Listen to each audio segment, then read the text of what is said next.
All right, so we're back and ready to jump into another deep dive. Yeah. And this week, Big game. huge game. Broncos, Panthers. Broncos, Panthers. So we've got some really interesting articles here breaking down just what happened in Carolina. Obviously we all saw the final score.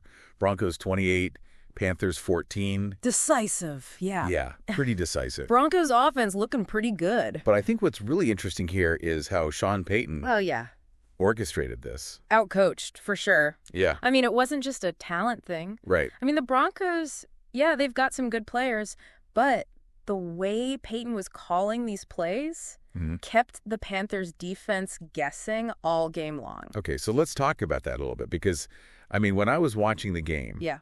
I was really struck by how effectively Payton was using like misdirection and play action Oh, the play action was killing them. to open up these huge passing lanes. It was, and especially those delayed screens. Yes. He was exploiting the linebackers. The linebackers were biting so hard. Every single time. And then, boom, Wide open receivers. touchdown. It was beautiful. I mean, that third quarter touchdown to Cortland Sutton, Textbook.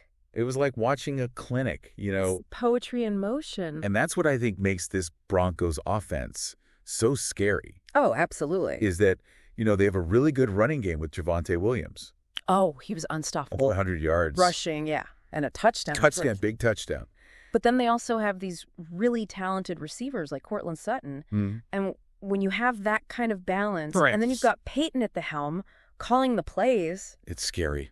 look out. It's a nightmare for a defensive coordinator. Okay, but let's not forget about the Panthers. Yeah. What happened to them? I mean, their defense just couldn't get any pressure on Payton. No, they couldn't. And that's what gave him all that time. To work his magic, exactly. To sit back there Yeah. and dissect the defense. They sacked Dalton 4 times, but it wasn't enough. No. And their running game was non-existent. Yeah, that's the thing. They just couldn't establish anything consistently. And when you can't run the ball, it makes everything so much harder. It puts so much pressure on the quarterback. And I think you saw that with Andy Dalton. Oh, yeah, he struggled. He just never really got into any kind of rhythm. No, he was constantly under duress. And then I think one of the big turning points in this game came early in the second quarter. When the Broncos were already up? Yeah, they were already up 14-0. Right. And then they pull off this trick play, this flea flicker. Oh, that was beautiful. That goes for a huge gain. Yeah, it was like a 40-yard gain or something. And it just completely deflated the Panthers. It took the wind out of their sails.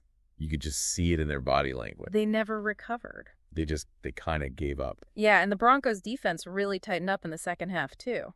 Yeah, they were swarming to the ball. They were making tackles, reading the plays. It was impressive. It really was. All right, so big win for the Broncos. Huge win. Puts them right back in the AFC West race. Makes them a contender for sure. They've got a tough schedule ahead. They do, but with Payton at the helm, Anything is possible. you can't count them out. And for the Panthers, Yeah. this is a tough loss, obviously. It is, but they had a slow start last year, too. That's true. And they made a late playoff push. So it's not over for them. No, not at all. But they're definitely going to need to make some adjustments. They're going to have to figure out that offensive line. That's the key. And they're going to need more consistent quarterback play. If they can do those two things. They still have a chance, Absolutely. but it's going to be an uphill battle. So there you have it. Our deep dive into the Broncos' big win over the Panthers. Broncos looking good. Yeah, they are a team to watch, that's for sure. I think so. But what about the Panthers? What do you think? What adjustments do they need to make to turn their season around? That's a good question. I guess we'll have to wait and see. We'll be watching. All right, that's all the time we have for today. Thanks for listening. We'll be back next week with another deep dive. See you then. So until then, keep those helmets shiny and those cleats clean. And your spirits high. We'll see you next time. Bye.